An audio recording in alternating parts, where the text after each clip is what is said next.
Right now, there are more people on Facebook than there were on the planet 200 years ago. And this connection is changing the way the world works.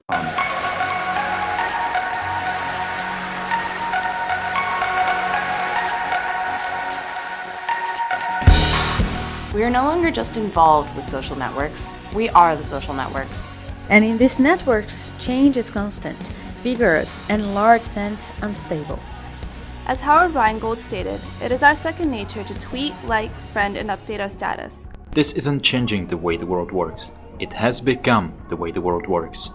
The incredibly rapid pace at which we participate and collaborate across social networks makes our critical consumption more crucial than ever. Pay attention.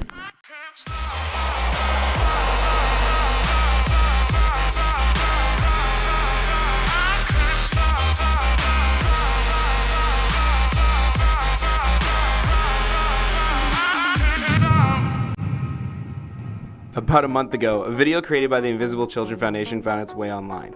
The Kony 2012 campaign's aim was to use the power of social networks to spread awareness. The 30-minute video asked viewers to do one thing: make Ugandan warlord Joseph Kony famous. The idea exploded. Within 24 hours of the video's launch, Facebook feeds, Twitter, and YouTube were flooded with posts, shared links, and calls to stop Kony. It was an inspirational and an emotional movement that created a feeling of international togetherness. We were using new media to participate in a cause working towards the improvement of thousands of lives. One of the largest collaborative efforts in the history of new media was set in motion when Invisible Children called for people everywhere to flood the streets on April 20th and cover the night. Citizens across the globe literally wallpapered their cities with Kony 2012 posters and flyers so the message could not be ignored. Social networks allow us to connect and see each other, resulting in something that is much larger than any corporation or national government. I'd like indicted war criminals to enjoy the same level of celebrity as me. That seems fair. However, this cloud of positivity didn't last too long. Participants started to move from merely swallowing widespread content to critical consumption. Within 48 hours, the initial synergy was overrun by counter-arguments. People were posting and sharing blogs and videos which questioned not only the Kony movement, but the Invisible Children organization itself. The presentation in that video gives a picture that is not complete. In a sense, there was an unsettling shift from the feeling that social networks can be used for social justice to the realization that it isn't that easy.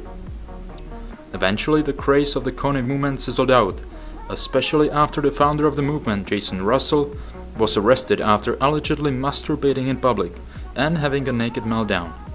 Interestingly enough, that story ranks as one of the top Kony 2012 search results on Google. 4 weeks later, the Kony movement is nowhere to be seen. This string of events is a perfect example of mob mentality, a phenomenon which is intrinsic in human populations but greatly intensified by social networks. Social networking has simultaneously allowed us to overcome the boundaries of space and time and increased our developing sense of groupthink. According to Metcalfe's law, the value of a network increases exponentially as the number of users grows. We are at a point where involvement and participation in a social network is way too valuable to abandon. But when we look at the rapid cycle of information on the web, spanning a course of positivity, negativity, and eventual non-existence, we begin to question the actual value of the information that is being shared. If there really isn't much value in the content shared online, do social networks and the information shared even matter? We say yes. The Kony movement itself doesn't matter. What matters is the evolution and influence throughout social networks. It demonstrates how we, as a socially networked people, have a power that is greater than the sum of its individual parts, and that maybe that power might be used for greater purpose. Although the content itself may not always be trustworthy, our awareness of this fact and our critical consumption is part of why the online community continues to thrive. We share, critique, make memes, and move on from event to event, each time reminded that nothing is one-sided and nothing is stagnant. Information people and the world as a whole are in a constant cycle of change, and awareness and acceptance of this change is what allows us as citizens and intricate participants of the new media in the 21st century to carry a power that we have never had before.